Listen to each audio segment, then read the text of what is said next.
All right. Well, I'm super excited today because I am talking with my dad, who has a crazy story. And I've always been super fascinated by what he's gone through in life, but more recently, what he's just recently gone through. So I thought, no better way to start this than to start it with my dad, whom I adore and love and have a really amazing relationship with. Um, so thanks, Dad. Do you have coffee this morning? I have brought myself a latte. I had a coffee and I'll pour myself a little bit more here right now. Yeah, get the coffee going, you know? You got her going, cooking and a brewing. Thanks for hanging out with me this morning. I'm so excited because I feel like lots of people know your past story from your childhood, but not a lot of people know of the current story. So I thought it'd be really cool to talk about where you were and where you've come and what you've gone through more recently. Um, I think growing up as a kid, I always knew your story. My dad, he would travel and he would sing these. We would sing with my dad sometimes when he would travel, and one of the songs that he would do was, or was it a song or was it like a story? I can't remember now. Was it a song, Little Eddie? Uh, the song, which one was I Got the Lord and That's Enough? Or was it, No, the one where you what tell was your song? story, Little Eddie. Was that a story, not a song? Yeah, that was a story, yeah. Ah, yes. And I I, remember hearing that. I, yeah, I would tell it wherever we would go uh, with the family, and it was a little testimonial of my childhood growing up and how things accumulated and how sometimes in school uh, things went a little bit wrong. And but yeah, it all came together well at the end. I'm grateful that I have been able to, from being totally paralyzed to where I am today, is truly a miracle. Yeah, it is, Dad. You make me all teary eyed. I can feel it. I was thinking it'd be really cool if we started from the beginning because my dad and I have been working on like writing his story and trying to like um, encapsulate the journey that he had as a little boy, 7 years old, being in a really bad accident, not knowing if he was going to be able to live, never mind walk or talk or live a normal life.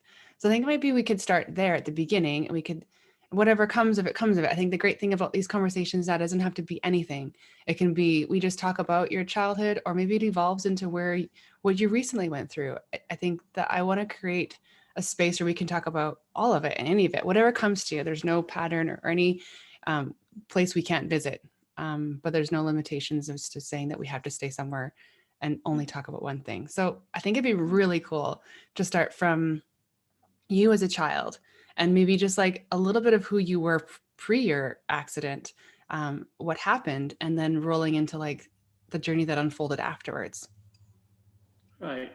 Well, I was the oldest of six children, born into a Christian family, and I was born 1954, May the 1st. And yeah, we were very much involved. I grew up with the family always singing. We'd go to Grandma and Grandpa's house. Grandma and Grandpa Funk lived about a couple, 4 miles away.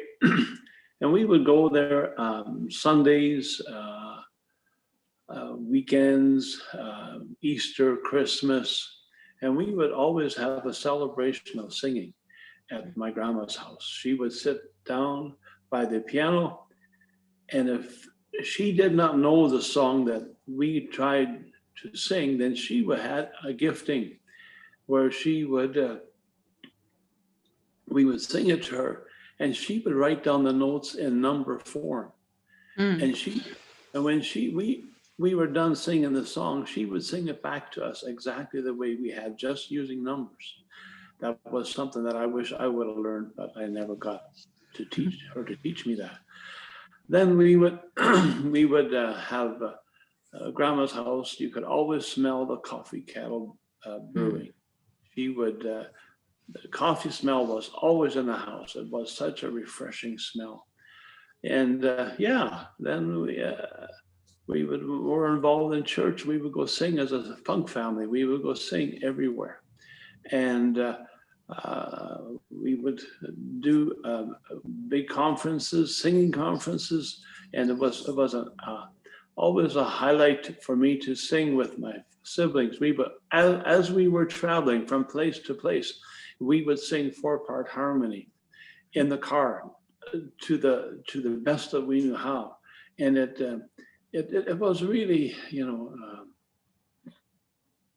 a I think it was a strong way of growing up. We sang together, we prayed together, and we stayed together until this day. Till to this day, we are still very close as a Fung family.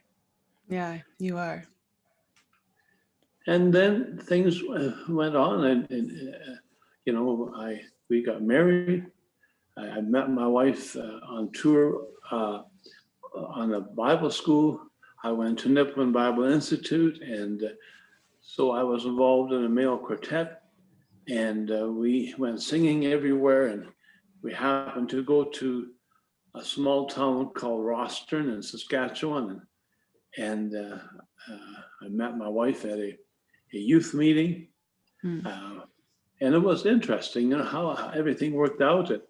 And yeah, she then we did get married after a few months, 9 months, 12 months, whatever it was, and then we started life together. And young couples always have dreams and goals that they try to achieve, and try to work small things out, and learn to get along, and learn to love each other no matter what. And yeah, and then it came time for us to have a family, and there were some medical complications pertaining to that. The doctor told us that due to my accident, we would never have a family, and so we took that to prayer, and God overdid himself. He blessed us with 3 lovely children. And we are truly, truly, truly grateful. Plus 10 grandchildren, which Yeah. we are proud of. Yeah, You have a bountiful now. we are. Our quiver Yeah. is full. So, Dad, take me back to like the day that you were coming home from school and you were invited to get a ride in the back of the truck with a couple of kids. And take me back to that day when you were 7. Okay. I remember going out on the to the truck. It was I don't know, a GM truck of some sorts, I believe. And I went and asked John if I could have a ride home. And yeah, I could. So I jumped on the back of the truck, and the truck rolled off the schoolyard. The truck probably had, I don't know, had 5 or 6 or maybe 8 kids in the back of the truck, and we were driving. And then I, as kids do, I was involved with chatting, and then I looked up, and then I saw that they were going past the corner that I was going to get off. And so I made my way to the back of the truck, and at about 30 miles an hour, I stepped off the back of the truck. I don't remember anything after that. I've just been told stuff what happened. My mother was feeding the cattle in the nearby field, and she heard a loud raucous asking the kids, screaming for the truck driver to stop driving. I was told that my mother had heard this, and then she made her way, after she realized it was me, she made her way to come to pick me up.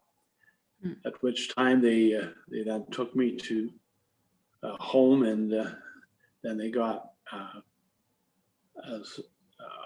school teacher's husband to drive me. I believe it was Mr. France, to drive me to St. Pierre Hospital. And then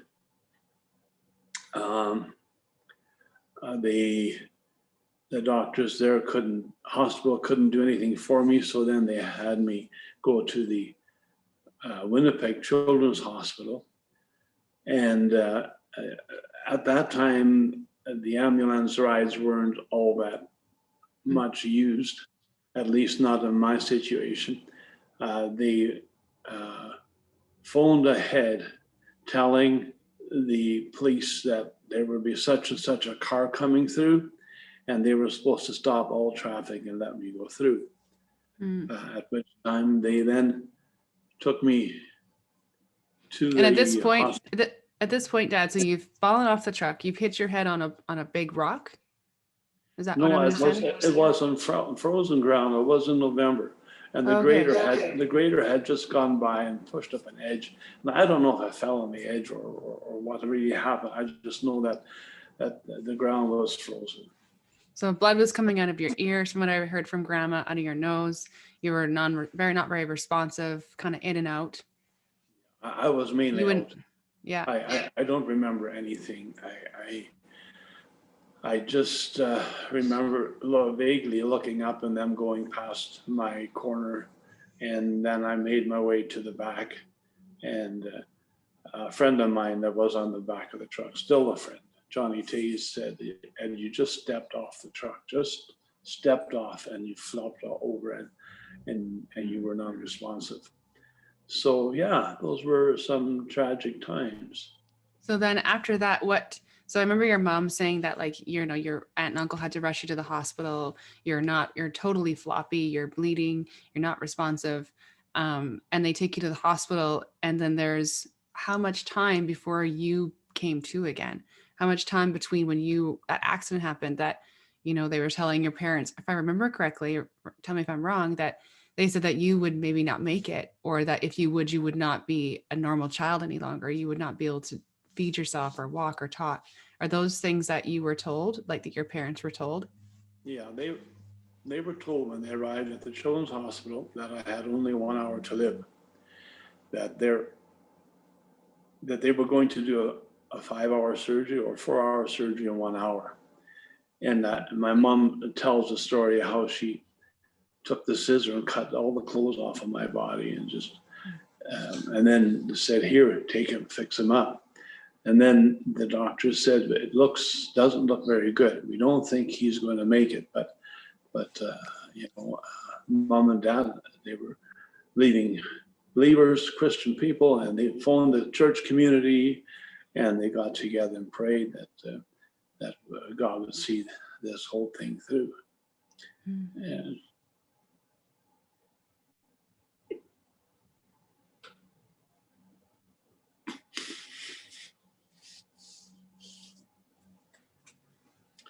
it's surprising.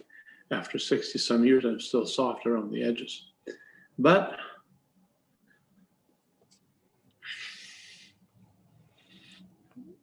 That changed everything, Dad. yeah, that did change everything. After the surgery, the doctors came to my parents and said that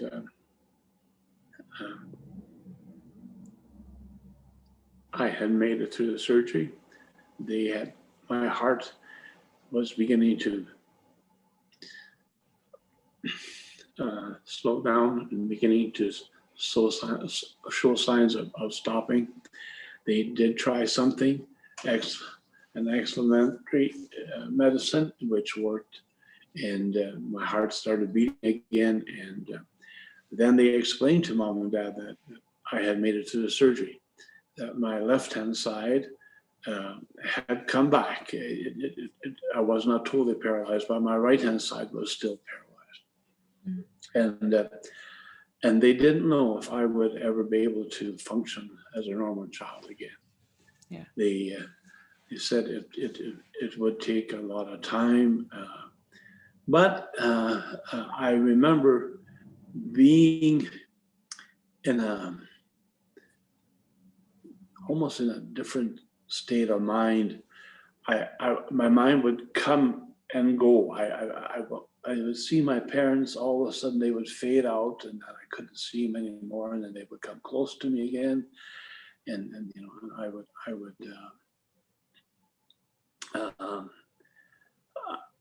I did begin to whisper and the scriptures that mom and dad had taught me as a child growing up, And some of the courses were coming back. Like Mm. I would whisper in and out, like, only believe, all things are possible, only believe. And then the verse that my pastor, Bill Peters in the EMB church taught me this verse, and I'll never forget it. And I remembered it then. Philippians 4:4, rejoice in the Lord always. And again, I say rejoice. And those things began to give mom and my parents hope that there was some type of healing taking place that was a God thing. Mm. And then I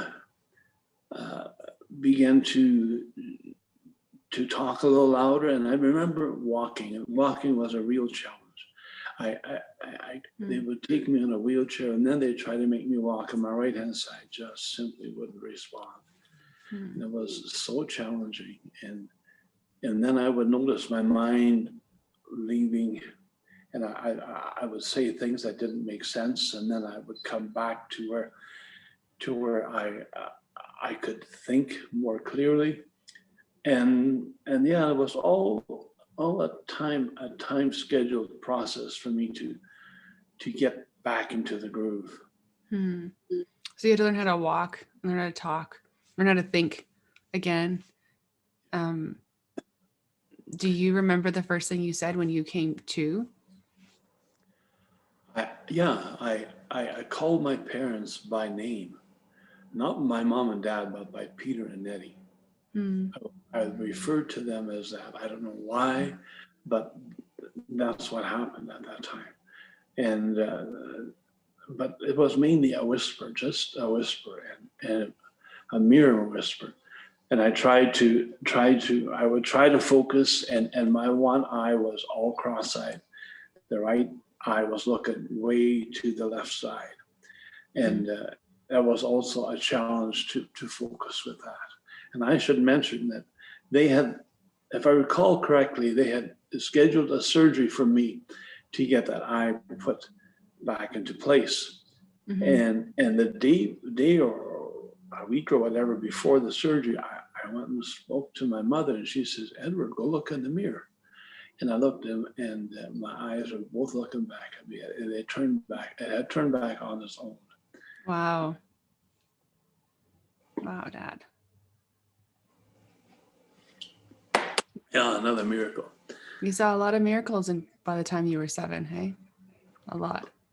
Yeah, I saw a lot of miracles. Yeah, yeah, I'm truly grateful, and the miracles don't stop after a certain age; they keep happening. Yeah. I think when I think about your life, Dad, I think about how you continually, like, I think even just your most recent injury, you're like a man of miracles. I was talking to someone, I'm like, my dad is just like, he has seen so many miracles in his own life and around him and people around him. I mean, from having your accident as a child to then having children, not being told you couldn't have any children because of the accident, to then having 3 kids, to then having 10 grandkids.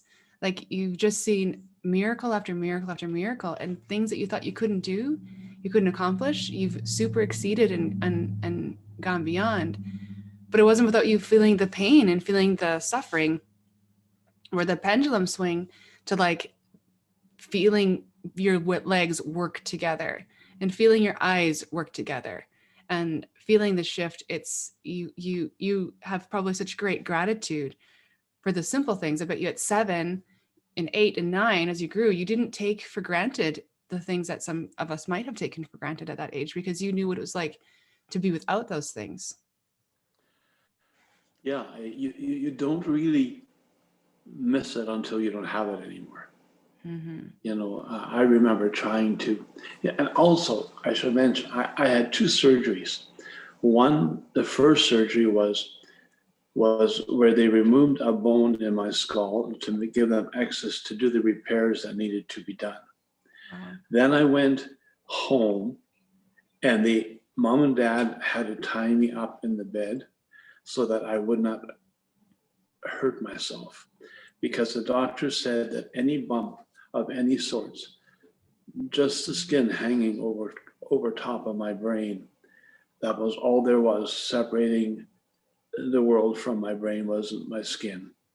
Wow. And any tap or any hurt or any fall or any sudden jolt could damage, and then I could be permanently disabled again.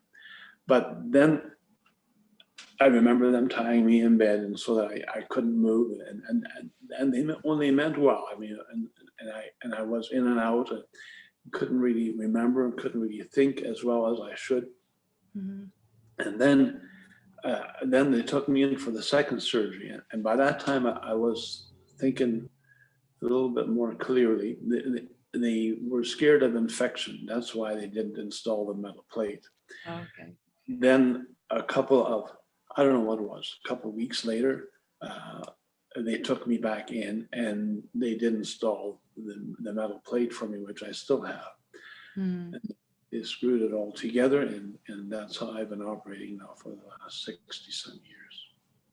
It's crazy. It's been that long. Hey. It's actually, it happened in 62, November.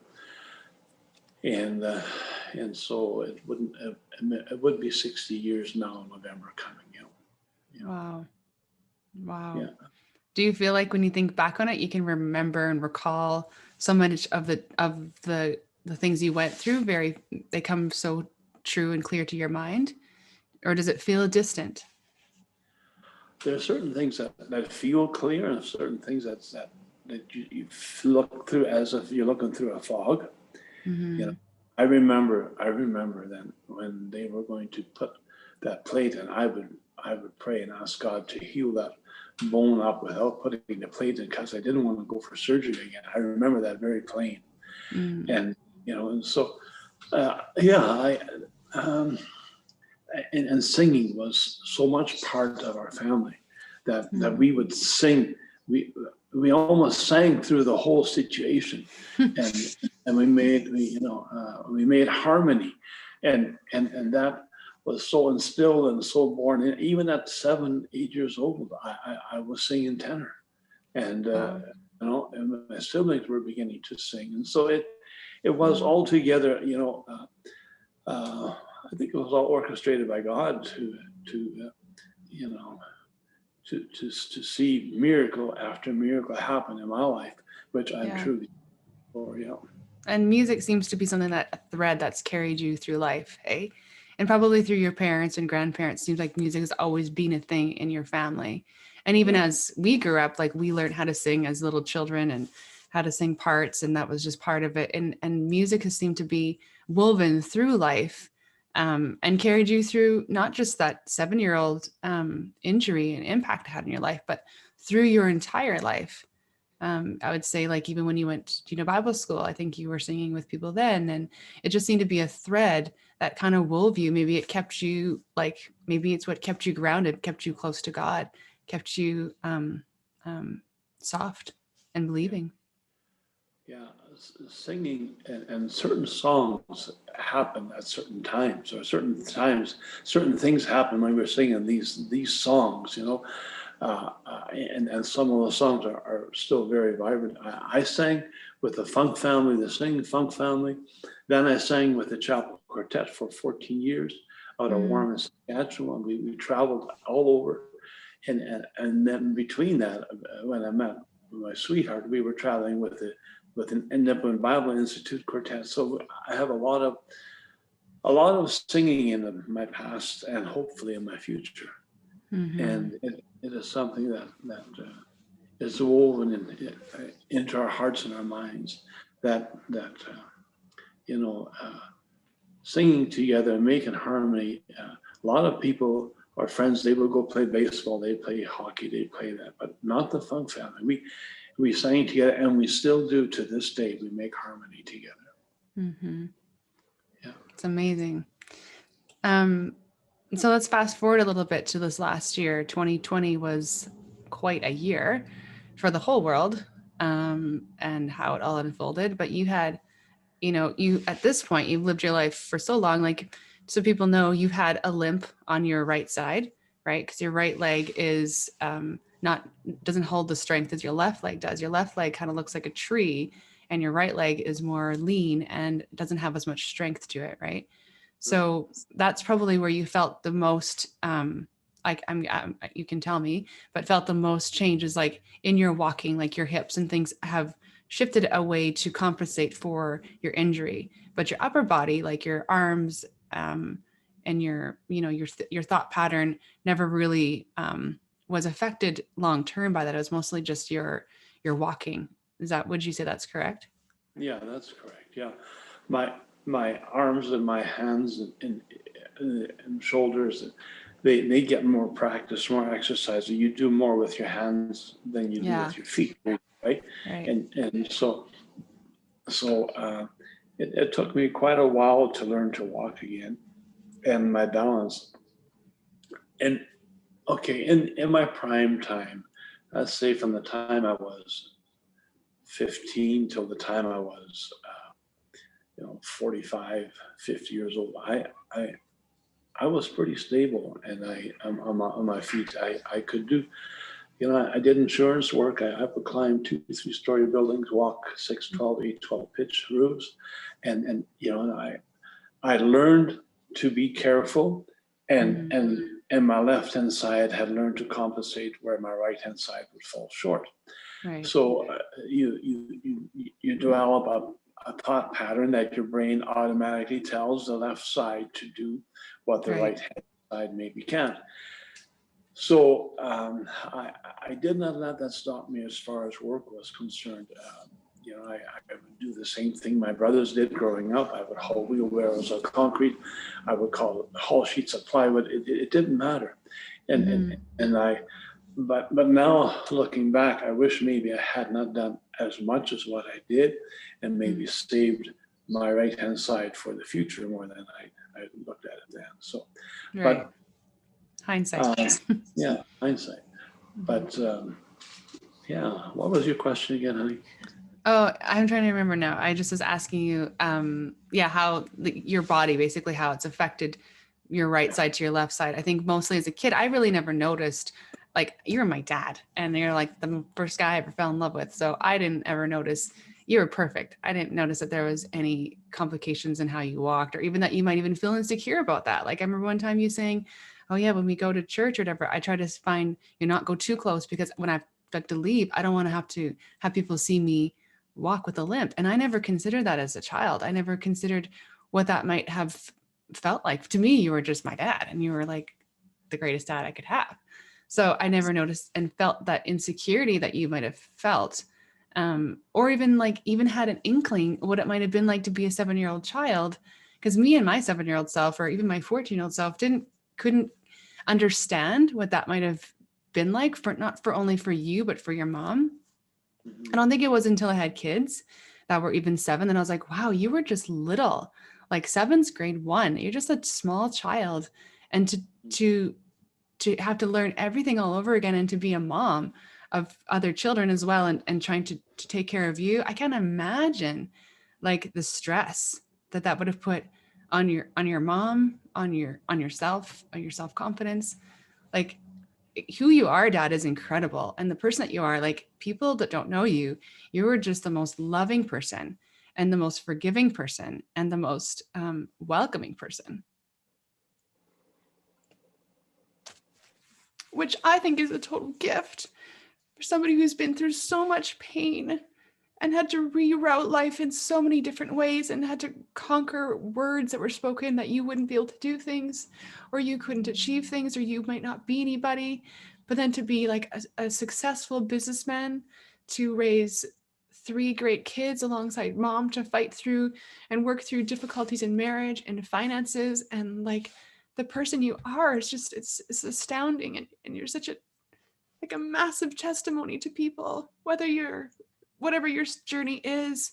Like I feel like you can identify on so many levels of courage and resilience and dignity and hope and humble and love. Like you're all of those things. um and like this last year was really hard to see you go through something, and now I got to sit alongside you in the midst of uh, another like life altering and shifting time for you. and got to feel a little bit of what you you might have felt as a child. So in August, um, you had a really bad accident. You were working on some woodworking. I think that's kind of where you found some of your like peace and just calm spaces, like listening to music in the garage and like just, tinkering around with wood and making some beautiful pieces. And you had a really abrupt shift in life that just kind of put everything on hold and probably brought some perspective to you and to life and to all of us, I think. Again, you can tell me about that because I wasn't there for that experience, but you were working in the garage, and then what happened? Yeah, I was cutting a small piece of wood, maybe inch by inch square, about 2.5 inches long. And I remember that this was the last piece I was going to be cutting for the day. And the other three pieces were laying on the side, and I was just pushing this through. I was looking at it, and I remembered as clear as day. I was looking at the board, I saw it, and I heard a bang, and all I saw in my eye was black. It was nothing. Nothing was, I couldn't see the light of day. And Lorna, my wife, had just come home. She never comes home during the day, but this time she just walked in with friends of hers. And I remember going to the truck to pick something up, and doing the cut, and getting this piece of wood in my eye, and then calling Lorna. And she said she heard it right away. There was something that she needed to attend to right away. And when she saw me, she said, "Oh my gosh, oh my gosh, oh my gosh, and what did you do?" And I kept asking, is my eye still there, or is it gone, or what's happened? Because I couldn't see. My hands were full of blood. My face was bleeding. And so it was, the pain was very bad. And so then the Kendra came by, our daughter-in-law came by, and my girl came by, and she said, "It'll be okay, Dad. You'll be okay." So they phoned the ambulance. They came to pick me up, and then I went to see the doctor, and he says, "We have options. We can leave it the way it is, and you might or you might never see again. You probably won't. Or we can do a surgery, and you have a 50% chance of regaining some of your sight." He said, "I don't know if you get it all back, if you get half of it back. I can't promise you anything." Well, I said, "What would you do?" Well, he said, "I'd have the surgery." So then, okay, I said, "Let's do it." So then I came in and they did the surgery. He said, "It'll take about half an hour, 45 minutes, and we'll be done." The next day when he came to see me, he said it had taken over 3.5 hours to get my eye fixed or repaired or whatever he had to do with it. He said that the retina was 3/4 torn down or torn, and the rest of the eye, but there was so much blood inside my eye, he couldn't tell what was going to happen. They tried to wash it out the best that they could, but it was still. And then I went. I didn't see anything in the eye. I go to the doctors for checks, and they'd say, "How many fingers am I pointing out?" I said, "I can't see no fingers." "Do you see double?" I said, "I can't even see single, never mind double. There's no sight there." So then they, well, I'll come back in 2 weeks or a week or 3 weeks, whatever it was, I forget already. And then I'd go back and the same thing. "What can you see?" "Well, I can't see anything." And so he had talked to me about he said, "You had a very heavy cataract, and we took your lens out, and it was too much blood. We had to remove it all. And we're going to see if we can put a lens back in, but we can't promise you anything." So and I kept praying that God would make a way that they would able to put a lens in it. But then I went to the hospital, to the doctor, to see him around Christmas time. and I think you took me there. And I had you and Jody on the phone as a doctor was explaining what was going on. Yeah. And he came out to virtually say that you will probably never see any better than what you see right now. And we can't, to put a lens right now would be useless. And he led me to believe that he didn't really want to see me again. This was the final. Yeah. But I begged him to see me one more time. And I remember you coming to meet me and help me back to the car, and we held each other, we cried. We did. It was hard to be on the other end of the phone because with COVID, none of us could go in with you.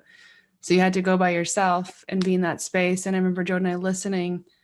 And after you had hung up, we talked, and he's like, I feel like the doctor's just trying to he knows, the doctor knows that it's not going to get any better, but he's just like trying to satisfy Dad by being like, okay, you can come one more time, at just trying to appease you kind of, because there's this desperation in your voice being like, what do you mean? I'm and he was like, you can just resume as normal. But there was no normalcy to your life. Like, you hadn't driven since August. This was Christmas now. And you hadn't, because of your impairments with walking, it really created some difficulties with you not being able to see because your perception was so off. So you would sometimes lean for a wall and the wall wouldn't be that close. And so it would, you were so, it changed the way you moved. It changed your confidence. It changed like your ability to work and to have any kind of independence. You didn't really even go for a walk by yourself, because if any unsteady ground, if you couldn't see it, meant that you could fall, and that could create more injuries. So it really would changed everything for you. Like those months that you were in bed, like, let's not forget that you were in bed rest for 6 weeks. You couldn't move. You were in so much pain. You had, drops going into your eyes every couple hours. You were up through the night taking medication. There was so much pain management to try to comfort. You couldn't lay down on your back. You had to be elevated. Like, it was completely like life altering. So when he said, oh yeah, just remain as normal, just go on as normal, I was like, I'm sorry, what is normal? He can't drive. There's so many things you couldn't do that it felt like a sentencing to being like, and you can continue doing what you're doing, which is so limiting to what you have known for the last 60 some years.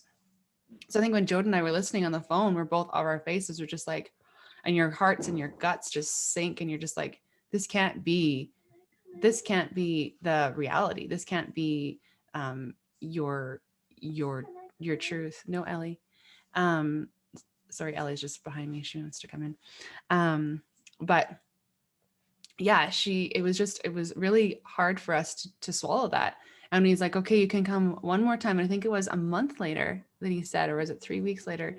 And so it was just something that we didn't know how to hold you in that. And I remember coming out of the car and just holding you as you came out, and you just sobbing, your whole body just shaking, being like, no, like, this can't be the end of my story. This can't be the completion of this story. And so, you know what? You came home, and I remember telling Mom, and her face just dropped. And she was like, she felt it too. She was so sad, because all this time we've been praying and hoping and singing and believing that there's going to be a change. And now it felt like this was the sentence that, no, you weren't going to be able to see. And that meant that you wouldn't be able to drive or have a whole lot of independence. And that was a hard thing to swallow for all of us, I think. And especially for you, because you're the one that's most affected by it. You're the one that's most limited by it. And then we're praying. Mom's like, we're going to see a miracle. He's booked you for one more appointment. This is not the end of the story. And you go back for your appointment in January. Mm-hmm. And what happened then? Because I wouldn't get to come that time. So tell me about that. They checked my eye, and she put these lenses in front of my eye, and all of a sudden I could see it. I could see her face clear, and I said, I can see. And she got all excited about it, and I was able to tell colors, and I could see her hand, and I could read some large lettering that they had on the wall, and then, well, she says, "Go sit down. I'll send the report to the doctor." So I come in, and the doctor says, "Your eye has improved so immensely. We're going to do a lens for you, and I don't know how much better you'll be able to see, but it will put a lens in."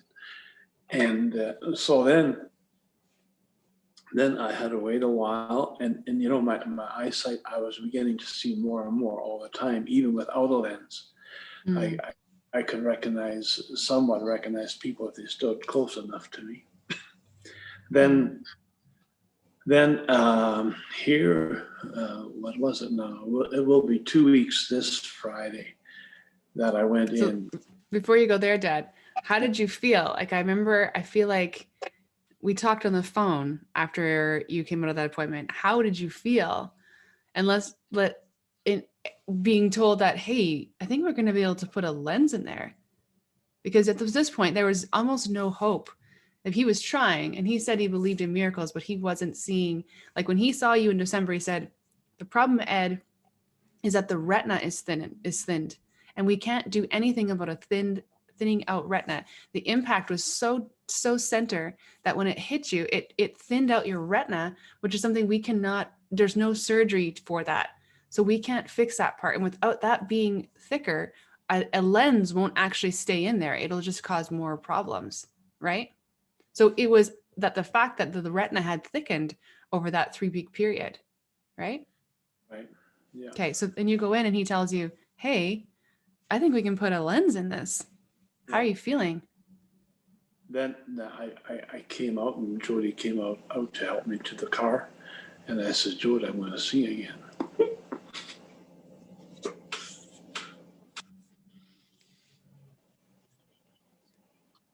And we held each, you know,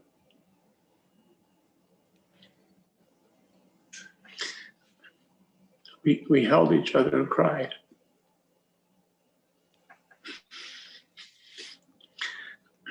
And my emotions are sometimes more felt by crying than they are for jumping and leaping.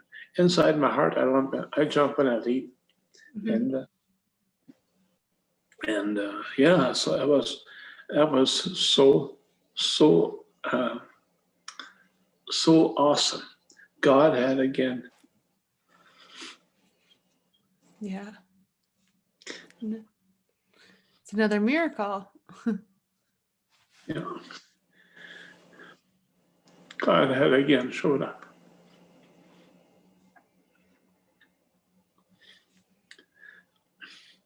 On my behalf.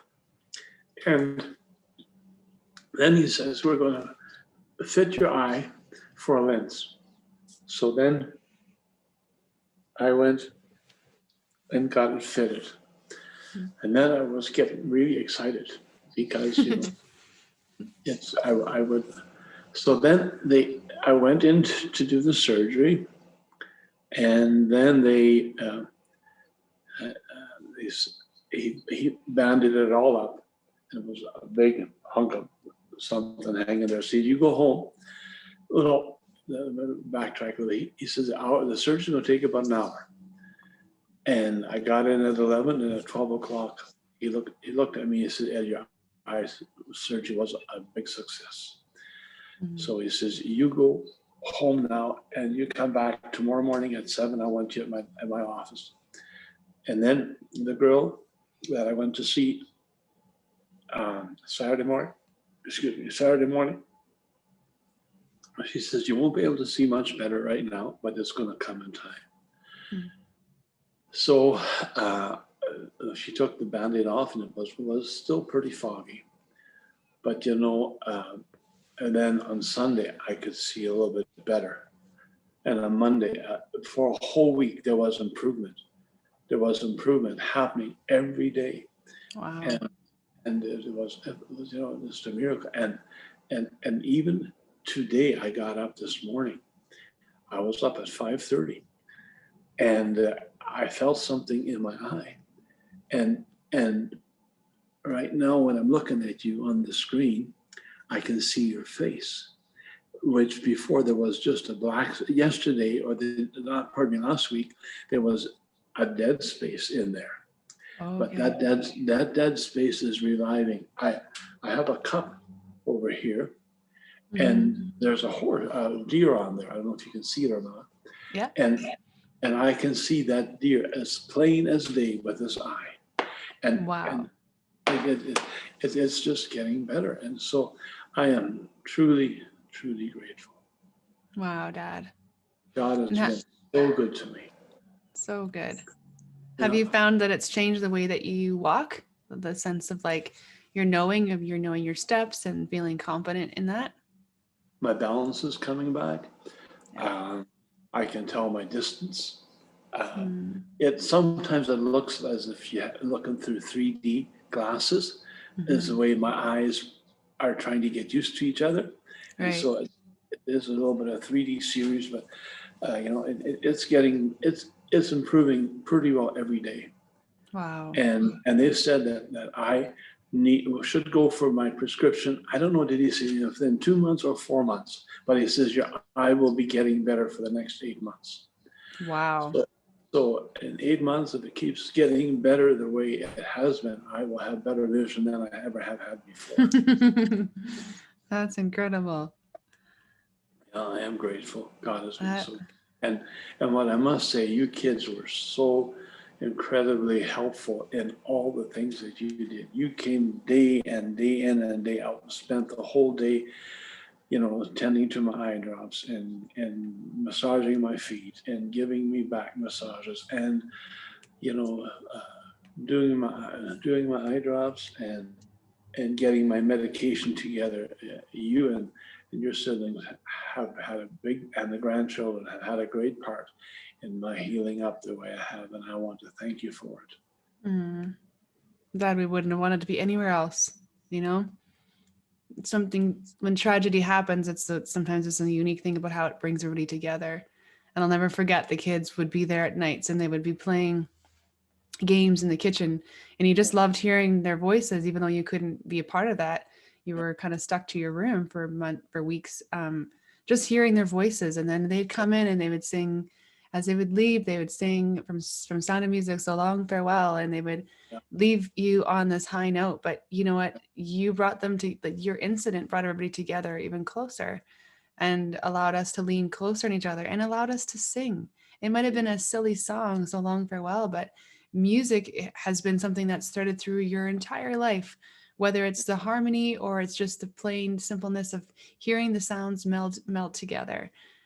You've instilled that into all of us, and you taught us all how to sing, and the grandkids have now fallen suit in a lot of ways. And um, I think, Dad, you know what, we all were there, but we wouldn't want it to be anywhere else, you know. And I'm sure that your mom and dad and whoever helped your mom along her journey helping you would have been said the same, like, and you've done the same for us, you know. You've been there for me when I could barely breathe, and you held me and said, time, baby, give it time. And you saw me through some darkness. And I think that's what we do for each other, is we hold each other when it's needed most, and we laugh in the midst of the times when there's joy. And it's a beautiful thing. And I think that your life is such a testimony, and just who you are and your presence, like I said earlier, is just, it's such a calm, comforting sense. You have been a father to so many people, and you have been a friend and a brother to so many people. And it's just who you are. And I'm so happy we could have this conversation today, because I really want to write your book with you. I feel like we've just touched on like just the tip of it. It's like the little tiny bits of ice off the iceberg that we've just pulled off.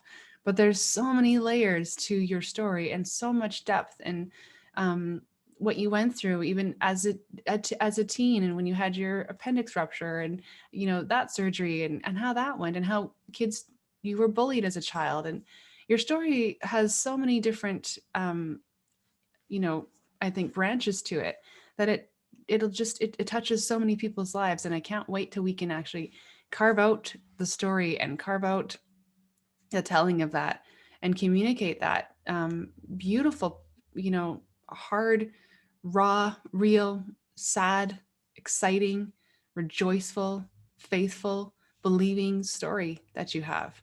It's incredible, and I feel like the older I get, the more I want to know about it.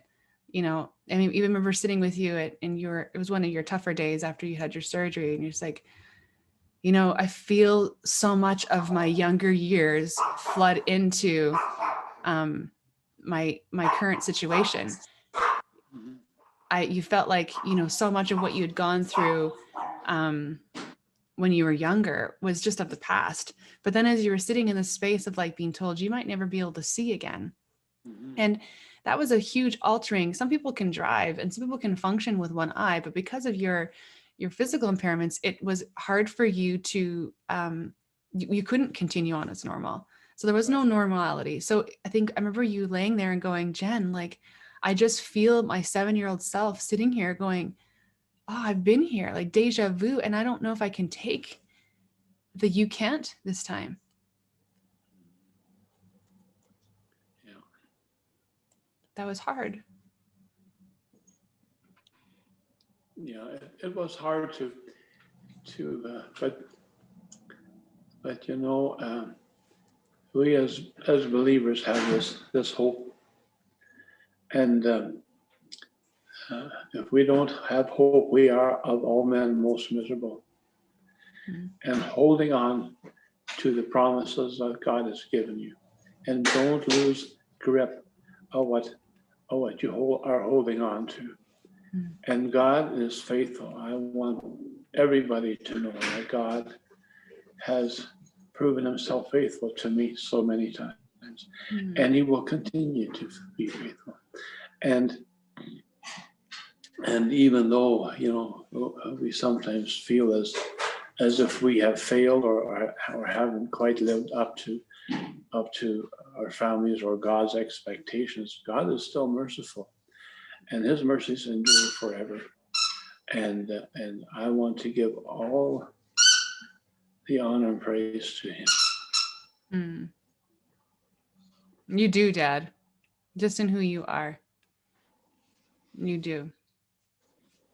You're an incredible human, and you set um, some beautiful truths about your story. You've set those out for the kids and for us all to see and to look to and to know. I think the one thing about the reason why I'm so compelled to like have these conversations and have people tell their stories is because I think it's through people's telling their stories that creates hope for others. I'm sure that in your journey, when you've gone through certain things, it's been the stories of someone else that reminded you that you weren't alone and that you could do this and that you could believe, whether it was through any journey you've gone through. And I think that's the why I'm so um, why I feel this excitement and I guess urgency, not urgency, but eagerness, I guess, to like hear people's stories is because it's people sharing their stories that have caused me to believe. I remember when I was in a mental breakdown and you came to me and you said, Jen, I've been here too. And I was like, I didn't know. I didn't know that you had been there too. And you said, time, give it time. You shared parts of that story with me that or maybe know that I wasn't alone. That gave me hope that the darkness it wouldn't consume me. Mhm. So I think it's so important that we share these stories because we don't know um, who feels hopeless, Mhm. who feels lost or alone.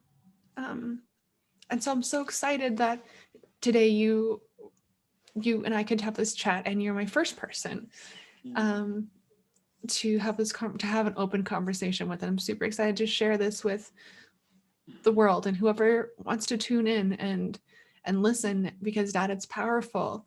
And there's somebody else out there who might feel like they've just been given a notice of something and they feel hopeless or they feel down or Yeah. discouraged, and your story breathes encouragement, it breathes courage, it breathes hope, it breathes light.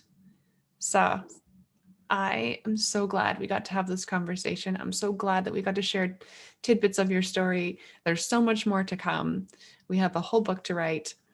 And I love you with my whole heart. And I'm so grateful that we have each other. We have the relationship and the friendship that we have. And all the amazing memories that have come to this point, and there's so many more to come. So I love you, sweetheart. I love you. I have one question for you. I kind of wanted to end the conversation with a couple unique questions. So one question I have for you was, what is one thing this week that's made you smile, like really smile? You know, sweetheart, I've been smiling the last 2 weeks every day because I'm seeing, and maybe I'm focusing on myself too much, but I'm seeing more every day, and if I can explain it somehow, there seems to be strength coming into that eye. It's so phenomenal. This I'm beginning to be able to read, and you know, and it's just an overwhelming gratitude, and you know, prayer changes things. No matter which way you slice it, prayer does change things, and that's what I've been holding on to. The Lord. Lord has promised us a good long life, and I am here to live it. That's amazing, Dad. You're going to be like your mom. She's 90 years this year. Yeah. She's got much more life to live. Much more life to live. Strong, yeah. Going strong, yeah. Aw. Well, that's amazing. I am so grateful we got this time together. And I thank you for making space this morning and pouring a cup of coffee and hanging out with me and just letting it unfold as it did. I am so grateful. The pleasure has all been mine. Thank you for taking the time, baby. I love you. You're very special to my heart. Love you too, baby. Okay. Have an amazing day, Dad. Keep smiling. Keep seeing. Soon we can go for a walk. You too. Okay. Love you. Yep, let's go. For now. Bye. Goodbye.